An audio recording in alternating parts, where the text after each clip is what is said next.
Sabe, existe uma diferença gigantesca entre saber como fazer alguma coisa e saber por quê e quando fazer. Hoje, a gente vai mergulhar fundo nessa distinção, usando a medicina veterinária como um estudo de caso fascinante sobre o que realmente significa ser mestre em algo.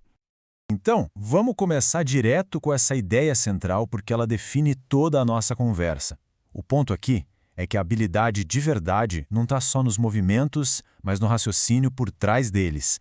Essa é a tese que a gente vai explorar. E isso nos joga numa encruzilhada, sabe? Uma escolha fundamental. Pensa bem, em qualquer área que exige muita habilidade, existem basicamente dois caminhos, duas mentalidades.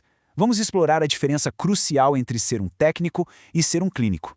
Olha só que interessante. De um lado, a gente tem o técnico. A cabeça dele está focada no como. Ele segue o manual, aplica o que aprendeu, o foco é a técnica em si.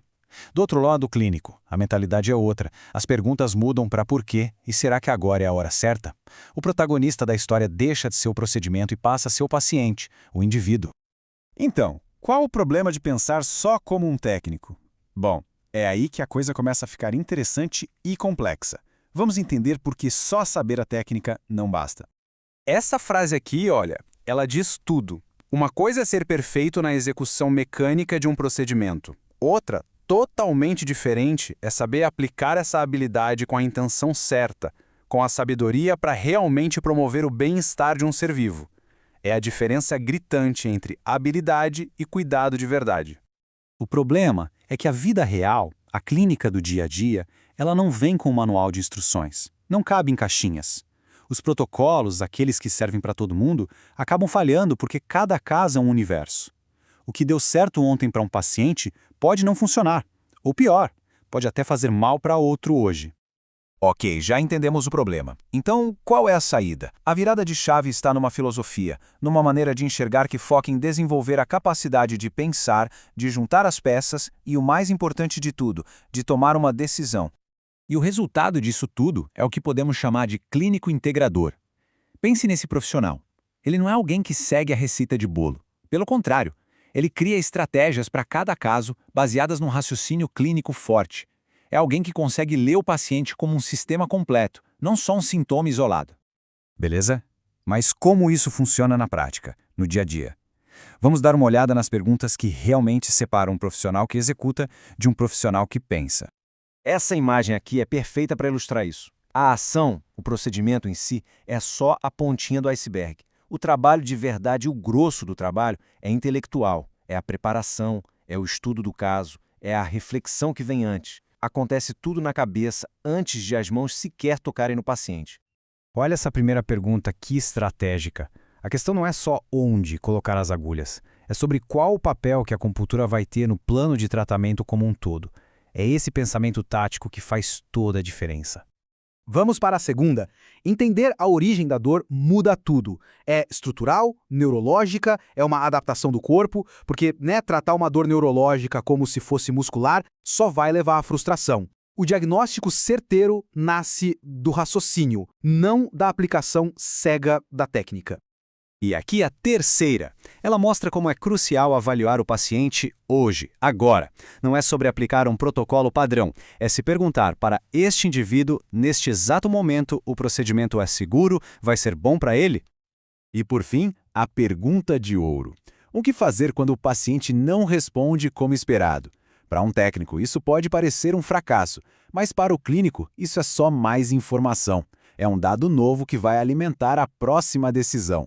O plano é ajustado, não se insiste cegamente no que não funcionou. E no final das contas, todo esse quebra-cabeça mental se transforma em cuidado de verdade, sabe? Um cuidado que a gente pode ver e sentir. Porque o raciocínio clínico não é só um exercício intelectual, é o que faz o tratamento funcionar de verdade para aquele paciente específico. E essa frase, ela muda toda a nossa percepção sobre o que é um erro. Nessa mentalidade, o erro de verdade não é a mão que tremeu um pouco. O erro grave é a mente que não pensou antes de agir, é tratar sem raciocinar. Mas olha, é importante ser sincero. Esse caminho não é para todo mundo. Exige um compromisso muito profundo com a excelência, que vai bem além de só pendurar mais um certificado na parede. Então, para quem é essa filosofia, fica bem claro aqui. É para quem quer pensar melhor e não só fazer mais procedimentos. para quem busca uma segurança clínica real, de verdade, e não só parecer competente. É para quem entende que ir fundo exige dedicação e muita responsabilidade. Por outro lado, não é para quem só quer aprender os pontos fora de um contexto ou para quem está atrás de um certificado rápido sem um comprometimento real. Beleza. Então, como se constrói essa base sólida? Quais são os ingredientes, os pilares que sustentam um profissional de ponta?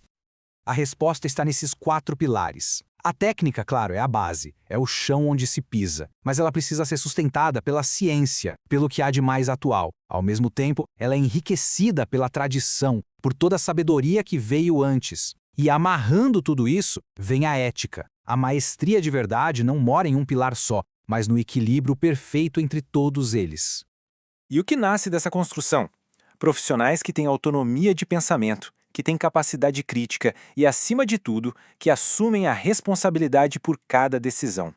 São pessoas que não apenas seguem um roteiro, mas que pensam, decidem e bancam cada passo do tratamento.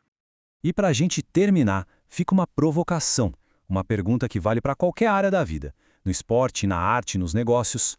Qual é a real diferença entre alguém que só conhece os movimentos e alguém que domina o jogo?